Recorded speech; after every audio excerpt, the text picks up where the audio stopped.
Período de fazer os exames de rotina, mamografia, ultrassonografia.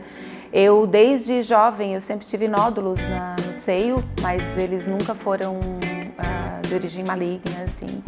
E nessa revisão que eu fiz, nesse check-up que eu fiz, apareceram lesões malignas. Então, a partir daí, eu procurei ajuda de especialista. Tô tipo poliana, assim, tudo pra mim vai dar certo no final, e se não deu certo ainda é porque não chegou no final. Então, quando eu tive o resultado, assim, quando eu fui no laboratório fazer a ultrassonografia, as pessoas diziam assim, vai dar tudo certo. Eu nem sabia o que estava se passando, assim. Claro, a médica já tinha visto que ele tinha uma lesão, né? Ela dizia, não, fica tranquila que vai dar tudo certo. Mas na minha cabeça não tinha nada de errado para dar alguma coisa certa, sabe?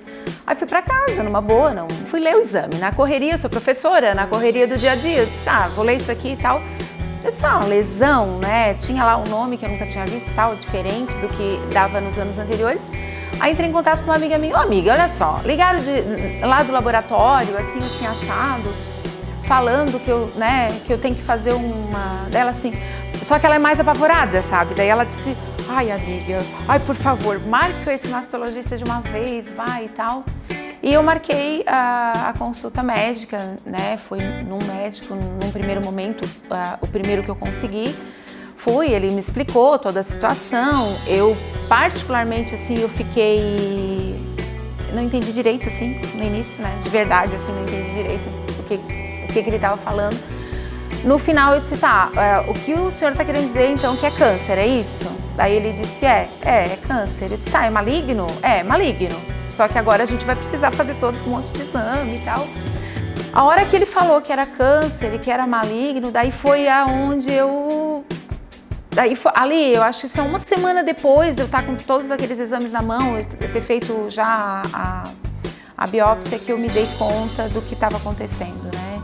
Não tinha nem falado com meu marido ainda, porque como era uma coisa simples, era um check-up, né? Aí saí dali e lembro que eu atravessei a cidade, assim, chorando, sabe? Chorando, pensando, né, no que eu ia fazer dali pra frente, como é que eu ia organizar o meu trabalho, se ia precisar de um tratamento ou não, tal.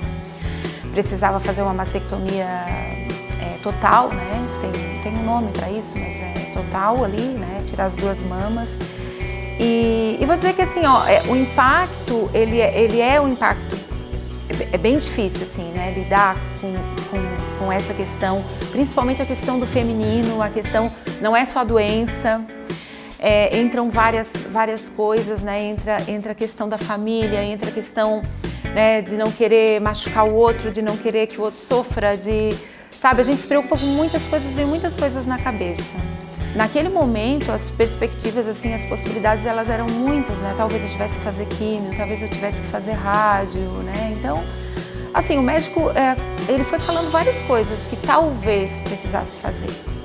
Então, quando ele chegou a dizer, não, Ingrid, a gente não vai precisar fazer químio num primeiro momento, antes da cirurgia, mas tu vai retirar as mamas. Eu sei que parece estranho, mas para mim foi um alívio, sabe? De eu não ter que passar por um processo muito mais doloroso, né? Quando eu digo, às vezes as pessoas dizem, Ingrid, mas é porque tu é muito positiva. Mas não, eu ia retirar e pronto. Para mim era isso, era o que estava incomodando, eu ia retirar e pronto. Não estava acontecendo com a minha filha, aquilo ali, sabe? Então, esse pensamento vinha muito, assim, né? Porque em vários momentos, né, eu disse, mas se eu morrer, daí se eu morro, a gente vai fazendo os cálculos, né?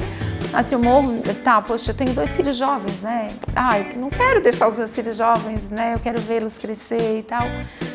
Mas beleza, mas que bom que isso tá acontecendo comigo e que eu tô tendo entendimento para lidar com isso, né? E que bom que não é com a minha filha. Quando eu soube, até fazer a cirurgia, levou em torno aí de uns...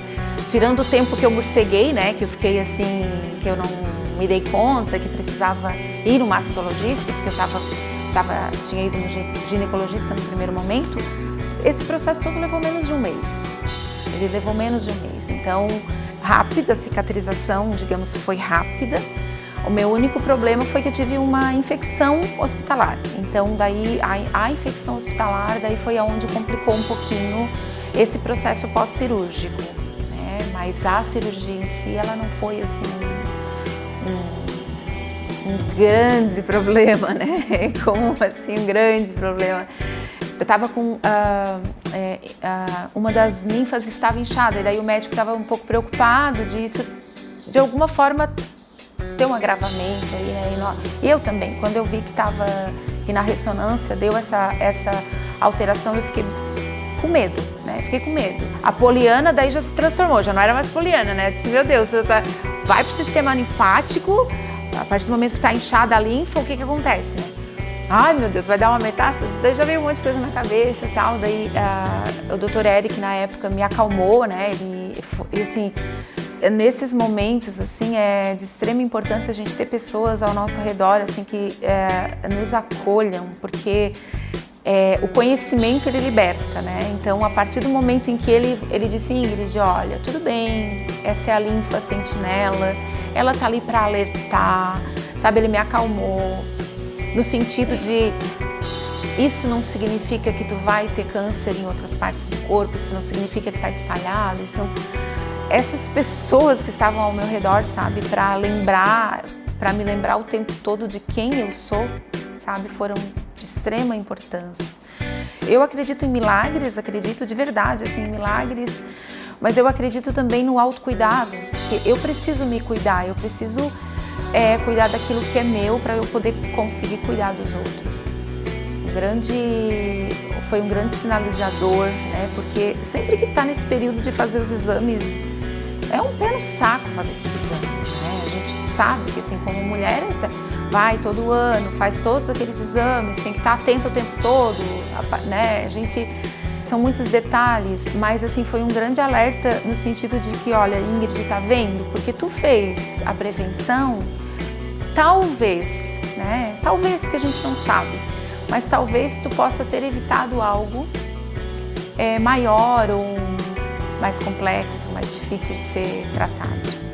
Eu acho que ele foi um processo de cura muito mais amplo, assim, porque ele me fez ver quantas possibilidades nós temos e o quanto nós somos fortes quando a gente precisa ser forte, sabe? Eu não sou uma privilegiada, eu não me sinto uma mulher assim, Ingrid, tu teve câncer, tu lidou tudo. Não, eu não lidei o tempo todo bem, eu não estava todos os dias bem. Mas o quanto, quando nós precisamos, nós temos essa força. E quando nós esquecemos que a gente tem essa força, tem sempre alguém do nosso lado que pode nos lembrar. E isso é para tudo na vida, não só para o câncer. Porque as pessoas me perguntam, né, como é que tu tá? Eu digo, eu tô bem. Eu conto várias coisas, mas eu não fico dizendo, eu tô do câncer, porque para mim, ele não existe mais. Ele não era meu, ele estava ali. Eu produzi de alguma forma, mas ele estava ali, ele não era meu. Ele foi. Se um dia eu precisar enfrentar mais alguma coisa parecida com isso, né, eu sei que no momento certo eu vou ter a força para fazer o enfrentamento e também vou saber quais os caminhos que eu preciso seguir. Meu nome é Ingrid Martins, tenho 47 anos, eu sou professora, eu venci o câncer de mama, porque eu fiz os meus exames periódicos.